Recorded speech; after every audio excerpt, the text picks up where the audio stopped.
5 bodily changes of dying.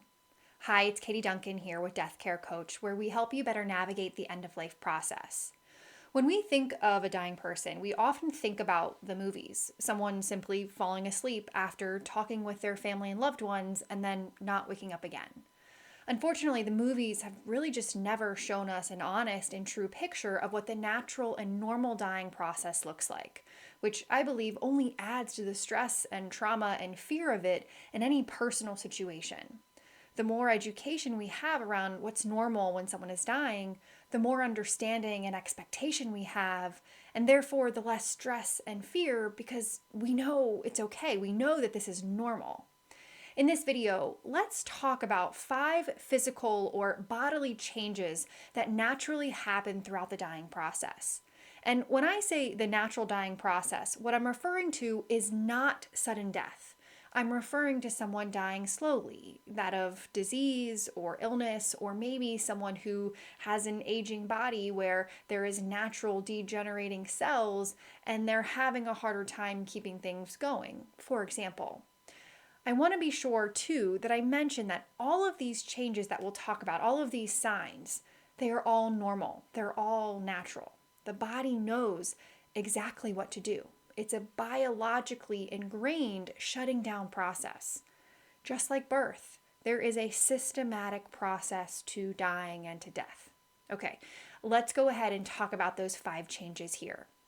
Number 1, one of the first normal changes that the body goes through when a person is dying is that the person's muscles are going to slowly weaken.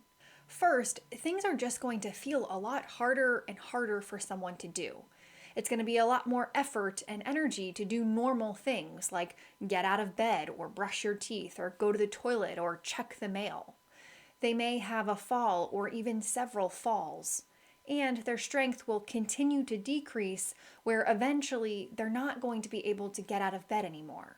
And even eventually after that, the dying person will not be able to move at all on their own and will need 100% full-time care. Usually that happens in the hours to days, sometimes weeks before death. That is number 1, weakness. Muscles will continue to weaken. Number 2, the person will become less hungry and less thirsty. The body knows it's shutting down, and so the brain stops sending those signals that the person is hungry or thirsty or needs to eat or drink. When the body is shutting down, food and fluid are no longer the body's priority or need anymore because the body's preparing for death. It's preparing to stop. In my experience, this is one of the hardest things for families because food means so much to us in our cultures across the world. Food is love. Food is safety. Food is gathering together. Food is care. Food is survival. Food and water are essential for life, and so we think, well, they have to eat. They must eat.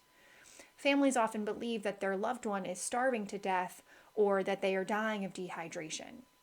A really important piece of education that I always like to provide families is this, that the dying person isn't dying because they are starving or because they're not eating. They are dying, and that is why they are not eating. And similarly, the dying person isn't dying because they are dehydrated. They aren't drinking because they are dying. In both my experience and in research, when we force nutrition into a body that is shutting down, into a body that is dying, when that person is not eating or hungry, we often see more harm than good. That person might experience things like nausea and vomiting and diarrhea and abdominal pain, reflux, even choking, and really in the worst scenarios or the worst situations, it can lead to something called aspiration, which can cause things like pneumonia and in some cases death. And that's when contents from the stomach or anything we're swallowing refluxes back up into the lungs and gets stuck in the lungs. Similarly, when we force fluid into a body that is shutting down and preparing for death, as in using IV fluids, for example, when that person is not thirsty and they aren't drinking, that dying body doesn't know what to do or how to handle all of that extra fluid. That heart is shutting down, the kidneys are shutting down, and so the heart can't pump that fluid anywhere good. It can't, it's shutting down, it's not working properly anymore. So we can see that that extra fluid through IV fluids can go to places like the lungs, causing shortness of breath and coughing and even chest pain. We can see it go into what's called the interstitial tissues, which causes swelling.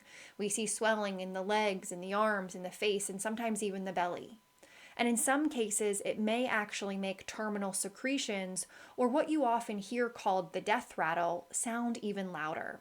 This is that gurgling or rattling noise that you hear in the hours to days leading up to death.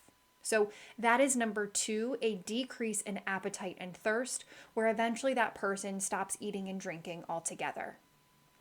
Number 3, on that topic, let's talk about swallowing. The dying person will naturally and slowly lose the ability to swallow. And this is because it takes a combination of muscle and reflex to swallow. The dying person's muscles are weakening, their reflexes are slowing, and it's likely you'll notice that they have a harder time swallowing. They might be coughing when they eat or drink, or after they eat or drink, or they might end up choking on something. This usually coincides with a decreased appetite. Again, the body's way of naturally signaling to us, hey, food and fluid aren't the priority anymore. Number 4, breathing changes. It is normal in the days and hours leading up to death to notice changes in the person's breathing pattern. Their breathing may become irregular and sort of gasp-like, and it might look like they take several big, deep breaths, followed by shallower breaths, and then you might notice that they stop breathing altogether, completely, for some period of time. This is called apnea. This pattern might then start to repeat again. And this is called Cheyne-Stokes breathing or Cheyne-Stokes respirations. And again, it is a normal breathing pattern seen when a person is actively dying.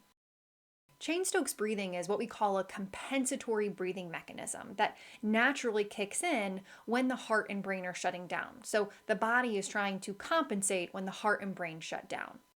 Finally, number 5. Again, like we mentioned, you may hear that rattling or gurgle type of noise along with this breathing pattern. And that is something that we call terminal secretions, or again, you might hear it as the death rattle. This is also completely normal. I know families often worry that their loved one is drowning when they hear this noise, but terminal secretions are not the same thing as drowning. What are terminal secretions? Terminal secretions, so our bodies are constantly making different secretions, basically fluid. So, for example, the saliva in our mouth to help us swallow and digest, the mucus in our nose and in our gut to protect us from bacteria and viruses and keep things moving through the digestive tract. And also, we have secretions that line the esophagus to help us swallow. We have secretions all throughout our body. When a person is dying and they lose the ability to swallow and they become unconscious, the body is still producing all of these bodily secretions all throughout the body. With terminal secretions, things like saliva end up collecting in the back of the throat, and every time that person breathes, air is passing over that collection of secretions, and it creates this loud, wet noise. It sounds like a rattle or a gurgle type of noise. In my experience, the drier a person is, usually the less I hear those secretions, that rattling noise. But again, the dying person is not drowning. They are not in pain. They are not suffering. It's just a lot harder for us to hear as families or as loved ones, but it's not doing any harm to the dying person. There are many more natural signs and symptoms of dying, but these are some of the top 5 that I like to educate families about. I hope this video was helpful for you. If you'd like to help other people find this information, please consider liking this video and subscribing to my channel where I share tons of educational videos on death, dying, end-of-life care, death doulas, grief, diseases, and so much more. And definitely leave a comment to let me know what you'd like to hear more about. I'll see you soon.